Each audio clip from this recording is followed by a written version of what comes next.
Como 80.000 cruzados aniquilaron a 150.000 otomanos. La batalla de Viena. ¿Cómo pudo una fuerza cruzada menor, de apenas 80.000 hombres, derrotar a un ejército otomano casi el doble de grande a las afueras de Viena en 1683? ¿Fue una cuestión de superioridad numérica? ¿O acaso la tecnología, la táctica, el liderazgo y la moral desempeñaron un papel más importante? ¿Por qué los historiadores recuerdan este enfrentamiento no solo como una batalla, sino como uno de los puntos de inflexión en la historia europea? Y cuando se dice que los cruzados aniquilaron a los otomanos ese día, ¿se habla literalmente o es una exageración moldeada por la leyenda? Estas son las preguntas centrales de la historia de la batalla de Viena. Hola, somos Great History, tu canal de historia diario, que te ofrece 30 minutos de historia cada día. Si quieres influir en el contenido de este canal, no olvides suscribirte y ayudarnos a alcanzar los 55.000 suscriptores. Si observas el mapa de Europa a finales del siglo XVII, Viena era la puerta de entrada entre Oriente y Occidente. Geográficamente, Viena se ubicaba a orillas del Danubio, una arteria principal que conectaba los Balcanes con Europa central. Quien controlara Viena, controlaría la ruta hacia el corazón de Europa. Para los otomanos, que habían estado expandiéndose hacia el norte y el oeste desde el siglo XIV, Viena era más que un simple botín. Era la llave para acceder a Alemania y más allá, posiblemente incluso a Italia. Los otomanos ya lo habían intentado antes. En 1529, bajo el sultán Solimán el Magnífico, sitiaron Viena, pero fracasaron principalmente debido al mal tiempo y a las largas líneas de suministro. Sin embargo, para 1683, creían que había llegado el momento de un nuevo intento. Europa estaba fracturada por disputas internas y el liderazgo otomano pensaba que un golpe decisivo podría culminar lo que Solimán había comenzado 150 años antes. Para cuando el gran visir Mustafa Pasha condujo al ejército otomano hacia Viena en 1683, el imperio seguía siendo uno de los estados más poderosos del mundo. Se extendía desde el norte de África hasta Oriente Medio, abarcando aproximadamente 3,5 millones de kilómetros cuadrados. Pero bajo la superficie, se vislumbraban fisuras. Los otomanos habían sufrido reveses militares en el Mediterráneo contra los españoles y venecianos, y se encontraban bajo la presión de los persas en el este. Aún así, contaban con los recursos necesarios para movilizar un ejército masivo.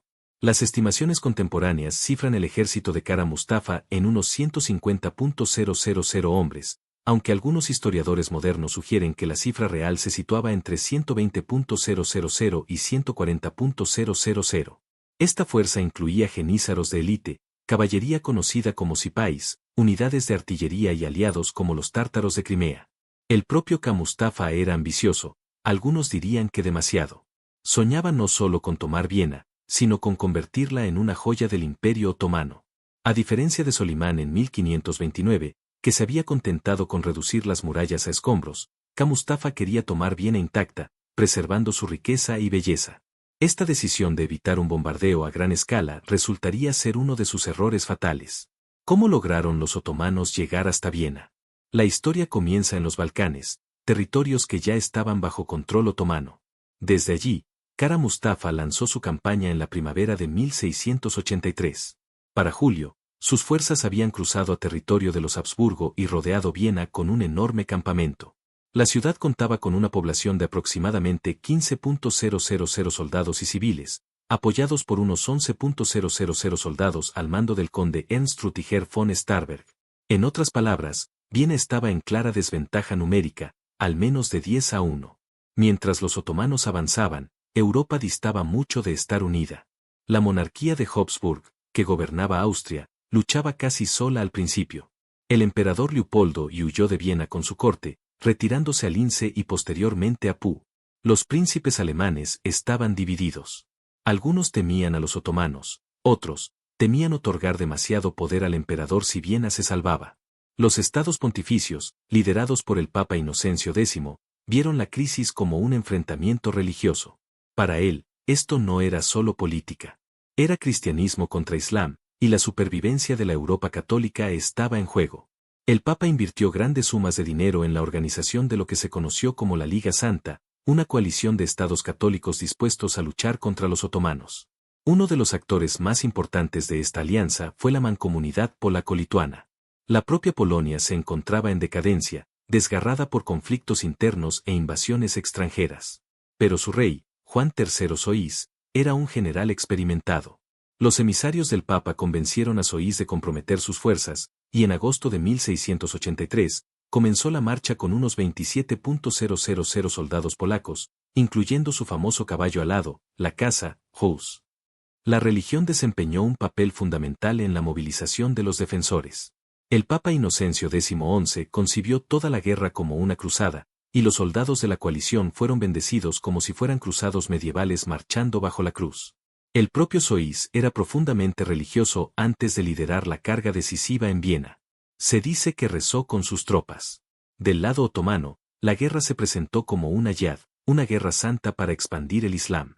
Kar Mustafa portaba el estandarte del profeta Mahoma, entregado a los sultanes como símbolo de legitimidad divina para ambos bandos. Esto fue más que un simple conflicto militar, se percibió como un choque de civilizaciones y religiones. El momento de la guerra también estuvo condicionado por la ambición otomana y la debilidad europea. Los Habsburgo estaban inmersos en la guerra de Hungría, los polacos, distraídos por los conflictos con los kazak y los suecos, y los príncipes alemanes, enfrascados en disputas por el poder. Kara Mustafa vio una oportunidad para atacar aprovechando la división europea, con la esperanza de lograr una victoria que rivalizara con la gloria de Solimán. Los otomanos marcharon hacia Europa Central con un ejército estimado en unos 150.000 hombres. Normalmente, con casi el doble de efectivos, las probabilidades de éxito están a su favor. Pero, como en tantos otros momentos cruciales de la historia, el resultado no dependió únicamente del número de soldados. Se trataba de cómo se organizaban esos hombres, cómo se abastecían, quién los lideraba y qué los impulsaba. El ejército otomano era inmenso. Y no se trataba de un solo tipo de soldado. Contaban con los jenízaros, el cuerpo de infantería de élite que había sido la columna vertebral de la maquinaria militar otomana durante siglos. En 1683, aún infundían temor. Pero su disciplina no era la misma que 100 años antes. Junto a ellos estaban los epay, la caballería otomana, a quienes tradicionalmente se les otorgaban tierras a cambio de servicio militar. A esto se sumaban los tártaros de Crimea, aliados a caballo especializados en incursiones rápidas y gran movilidad, además de unidades de artillería e ingenieros que aportaban pesado equipo de asedio. Se trataba de un ejército completo capaz de rodear y bombardear una fortaleza como Viena. El problema era que un ejército tan grande consumía mucho. Estamos hablando de alimentar, dar de beber y abastecer a unos 150.000 hombres, sin mencionar las decenas de miles de caballos. Historiadores como Andrew Wycroft señalan que el sistema logístico otomano debía extenderse desde los Balcanes hasta las afueras de Viena. Esto implicaba cientos de kilómetros de carros, bueyes y barcos fluviales solo para mantener el flujo de alimentos y municiones. A finales del verano de 1683, estas líneas de suministro estaban bajo presión. La búsqueda de provisiones se complicó, ya que las tierras alrededor de Viena habían sido devastadas, y el transporte de grano o pólvora desde Hungría o los Balcanes se volvió más lento y arriesgado debido a los ataques de grupos cristianos contra los convoys. Los soldados pasaban hambre, escaseaba el forraje para los caballos y la moral decayó. El gran visir Kara Mustafa estaba al mando de este ejército otomano. Según todos los testimonios, era ambicioso. Algunos dirían que arrogante. Quería Viena no solo como una conquista más, sino como una joya que demostrara su grandeza. En lugar de lanzar asaltos rápidos y decisivos, prefería un asedio largo y desgastante. Esto favoreció a uno de los ejércitos otomanos, pues contaban con algunos de los mejores ingenieros de asedio del mundo. El asedio comenzó el 14 de julio de 1683. El método empleado fue el clásico de la guerra de asedio del siglo XVII. Los otomanos excavaron trincheras paralelas y zigzagueantes que se acercaban sigilosamente a las murallas, mientras sus artilleros bombardeaban las fortificaciones día y noche. Construyeron túneles bajo los bastiones, los llenaron de pólvora y volaron secciones de muralla con explosiones cuidadosamente sincronizadas. A finales de agosto, varios bastiones exteriores habían sido destruidos o gravemente dañados, y algunas de las fortificaciones exteriores se derrumbaban literalmente en los cráteres dejados por las minas. La presión fue implacable, y a principios de septiembre, Viena parecía estar al borde del abismo. Dentro de la ciudad, las condiciones eran brutales. Los defensores estaban liderados por el conde Ernst Rütiger von Starberg, quien al principio solo contaba con unos pocos miles de soldados efectivos.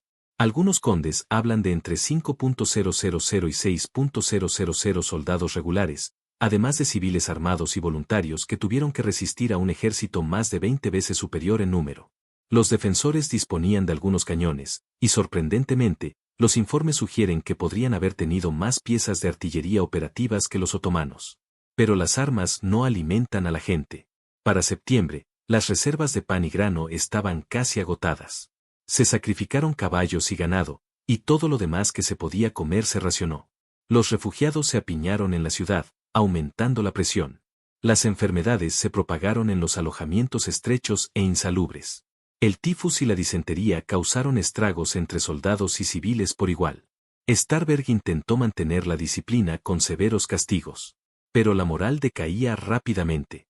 La gente vivía con un miedo constante, no solo al hambre y la enfermedad, sino también a lo que sucedería si los otomanos derribaban las murallas. Mientras tanto, los otomanos tenían sus propios problemas. A finales del verano, los soldados otomanos también sufrían hambre y el forraje para los caballos escaseaba. Un ejército de ese tamaño consume enormes cantidades de recursos. Los historiadores modernos estiman cientos de toneladas de grano y forraje cada semana. Cuanto más se prolongaba el asedio, más se agravaba la escasez en el campamento otomano. Las deserciones y las enfermedades aumentaron, y la moral empezó a flaquear. Las decisiones de liderazgo de Kara Mustafa fueron cruciales. Quería que Viena permaneciera intacta como una joya para exhibir su victoria. Esto significaba que evitaba los asaltos frontales totales, que podrían haber abrumado a los defensores pero habrían dejado la ciudad en ruinas. En cambio, optó por un asedio lento y metódico. El problema de este enfoque era el tiempo. Cada día que dedicaba a excavar y bombardear era un día más para que las potencias cristianas movilizaran un ejército de socorro. En retrospectiva, muchos historiadores argumentan que la cautela de Kara Mustafa, su negativa a arriesgarse a un asalto caótico de la ciudad, fue su mayor error. Quizás creyó que estaba siendo astuto, pero les dio a sus enemigos justo el tiempo que necesitaban. La vida cotidiana en Viena durante esos 2 meses se convirtió en una pesadilla de ruido, miedo y privaciones. Testigos presenciales describieron fuego de cañón constante, noches iluminadas por explosiones de minas y muros que temblaban bajo el bombardeo. Barrios enteros de casas fueron derribados por los defensores para despejar el campo de batalla. Las familias se refugiaban en casas precarias para evitar el derrumbe de los muros. Los niños pasaban hambre. Las enfermedades se cobraron cientos de vidas y los cementerios se desbordaron. El temor a lo que sucedería si los otomanos entraban, masacres, esclavitud o algo peor, se cernía sobre todos. Y, sin embargo, increíblemente, los defensores resistieron el tiempo suficiente. A principios de septiembre, mientras los defensores de Viena morían de hambre dentro de las murallas, un ejército aliado de 10.000 hombres se ponía en marcha para romper el asedio.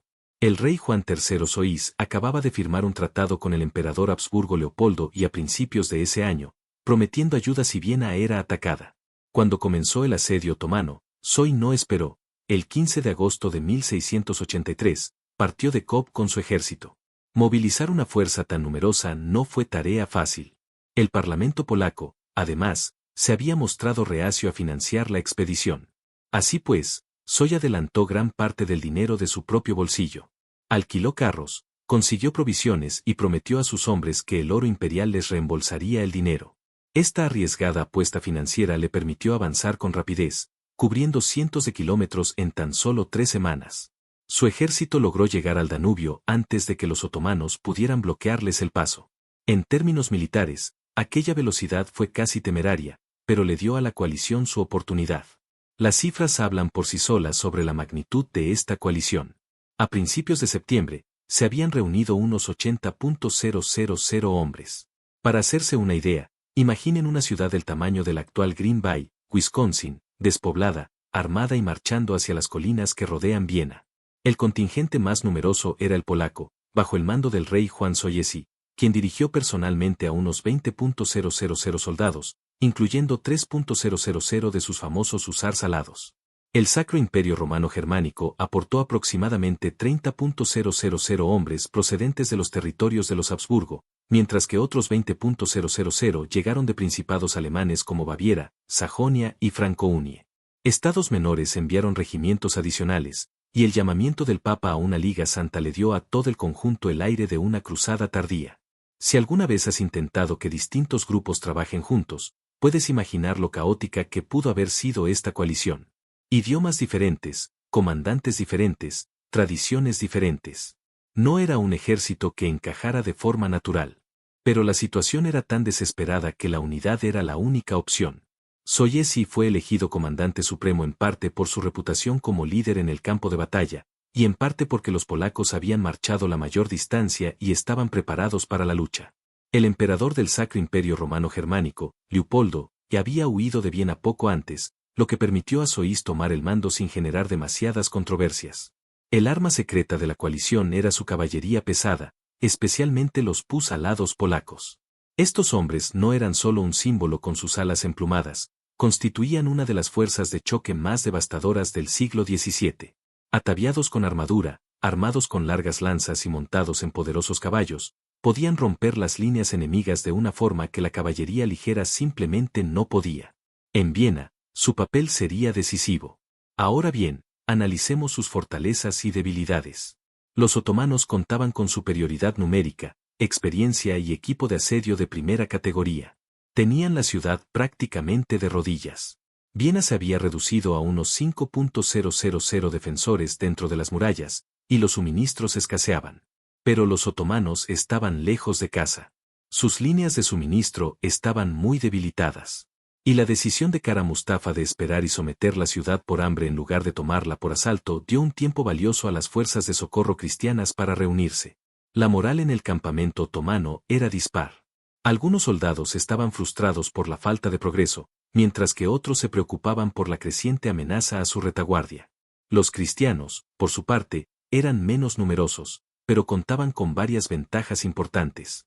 En primer lugar, luchaban en su propio territorio, cerca de sus bases de suministros. En segundo lugar, su moral era alta, impulsada por la idea de defender la cristiandad contra lo que se presentaba como una amenaza existencial otomana.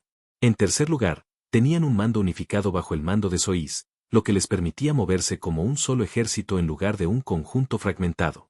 Y, por último, disponían de caballería capaz de asestar el golpe definitivo en el momento oportuno. El Papa, Inocente el XI, había enviado subsidios para cubrir la paga de las tropas, mientras que el emperador había concertado préstamos y donaciones. Sin esa red de financiación, es improbable que todos estos grupos hubieran marchado juntos. Los ejércitos no se mueven solo con pan y agua. Se mueven con dinero, y fue el dinero lo que mantuvo unida a esta coalición. Llegar a Viena sin ser detectados era otro obstáculo. Los otomanos tenían exploradores por toda la región. Pero los aliados contaban con una ventaja: los bosques de Viena, una densa franja de colinas al oeste de la ciudad. En lugar de tomar las rutas abiertas más obvias, el ejército de socorro avanzó a través de esos bosques. Marchar bajo una densa cobertura implicaba un avance más lento, especialmente para los carros y cañones, pero impedía que los vigías otomanos avistaran a la fuerza completa hasta que fuera demasiado tarde. Guías locales conducían las columnas por estrechos senderos. Los soldados acampaban en claros ocultos por la noche. Las hogueras se controlaban o se colocaban fuera de la vista. Desde puntos estratégicos como Tuyen, a orillas del Danubio, se abrieron paso hacia el sur y el este, hasta llegar finalmente a la cresta de Kahlenberg, una de las colinas que dominan Viena. El terreno era crucial en este punto. Las crestas de Kahlenberg y Leopoldsburg se alzaban sobre la llanura donde los otomanos habían establecido su campamento. Imaginen una inmensa ciudad de tiendas de campaña que se extendía a lo largo del Danubio y el río Veen, repleta de artillería, líneas de caballos y trenes de bagajes. Desde las crestas, los comandantes aliados podían literalmente observar el campamento enemigo desde arriba. Los otomanos se habían concentrado en las murallas de Viena y habían construido sus defensas frente a la ciudad. Su retaguardia, hacia las colinas, era más débil. Esta geografía permitió al ejército de socorro establecer una estrategia de yunque y martillo, inmovilizando a los turcos con infantería y artillería al frente, para luego arremeter con la caballería desde arriba. La inteligencia también desempeñó un papel fundamental. Dentro de Viena, mensajeros se infiltraban entre las líneas otomanas para llevar noticias. El más famoso fue Jerzy Franciszek Kulczycki, un comerciante polaco que hablaba turco y conocía el terreno. Las historias sobre él varían, pero múltiples relatos confirman que realizó peligrosas incursiones a través de las líneas de asedio, llevando noticias a los defensores y guiando la información de vuelta al campamento de Soyezki. Estos informes permitieron a los aliados saber cuando la ciudad estaba a punto de caer y donde las líneas otomanas eran más débiles. Contar con ese tipo de inteligencia humana dio a los comandantes la confianza necesaria para arriesgar su enorme marcha de flanqueo.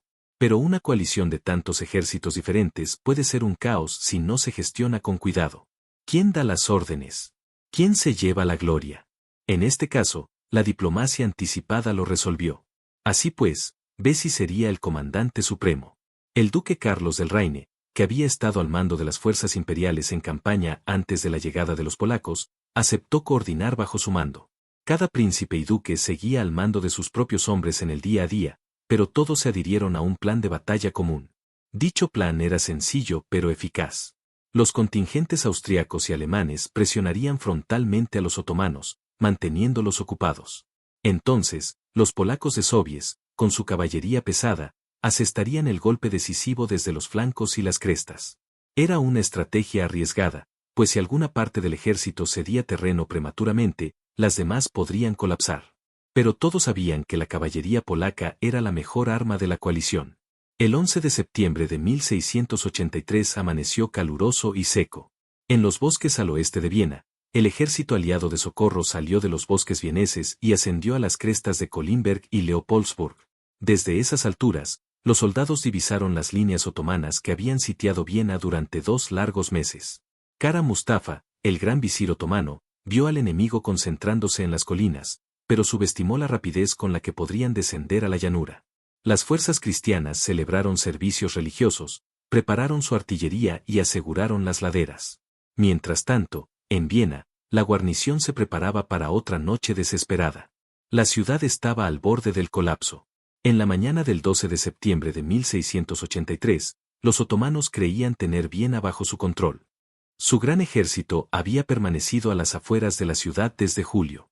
Contaban con jenízaros, el otrora cuerpo de infantería de élite, caballería Sipai, que tradicionalmente luchaba como la caballería acorazada del imperio, aliados tártaros de Crimea, y unidades de artillería con pesados cañones de asedio. Durante más de 2 meses, los ingenieros otomanos cavaron trincheras, construyeron baterías de artillería y excavaron túneles bajo los bastiones. A principios de septiembre, habían minado y dinamitado partes de las murallas de Viena, y la guarnición de la ciudad se había reducido a unos 5,000 defensores incapacitados. La comida escaseaba, las enfermedades se propagaban y la moral dentro de las murallas estaba al borde del colapso. Esa mañana, K. Mustafa Pasha, el gran visir otomano, lanzó un nuevo ataque. Sus tropas trabajaron en zanjas y minas, asediando bastiones como el bastión Berg y las fortificaciones de tierra alrededor del Turken. Los artilleros disparaban sin cesar, con la esperanza de abrir brechas. Patrullas y caballería ligera exploraban los alrededores, aunque en menor número de lo habitual, ya que muchos hombres habían sido destinados a proteger la larga línea de suministro que se extendía a través de Hungría y los Balcanes. Hacia el mediodía, la batalla dio un giro. La fuerza de socorro cristiana llegó avanzando a través de los bosques de Viena, manteniéndose oculta en las colinas al oeste de la ciudad hasta el último momento.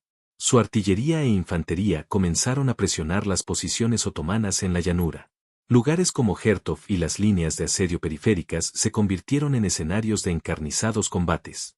Tropas bávaras y sajonas asaltaron redoutes mientras la artillería austríaca respondía al fuego de los cañones otomanos. El objetivo no era ganar la batalla aún, sino inmovilizar a los otomanos, obligarlos a desplegar tropas e impedir que se replegaran una vez que llegara el golpe decisivo. Durante horas, ambos bandos intercambiaron fuego y combates cuerpo a cuerpo. Los informes de la época hablan de duelos de mosquetes, escaramuzas en los setos y el estruendo de la artillería sobre el valle. Los otomanos lucharon con tenacidad, pero su atención seguía dividida. Algunos hombres defendían las trincheras de asedio frente a Viena. Otros luchaban por contener a la coalición que avanzaba desde el oeste. Kara Mustafa aún creía poder mantener sus posiciones, sin saber lo que Sobies había planeado. Al final de la tarde, Sobies estaba listo. Se había coordinado con los comandantes imperiales para mantener al enemigo a raya mientras organizaba uno de los mayores ataques de caballería de la historia europea. En las crestas de Kahlenberg y Leopoldsburg, miles de jinetes se enmascararon. Alrededor de las 6 de la tarde, se dio la orden. Unos 18,000 jinetes cargaron cuesta abajo.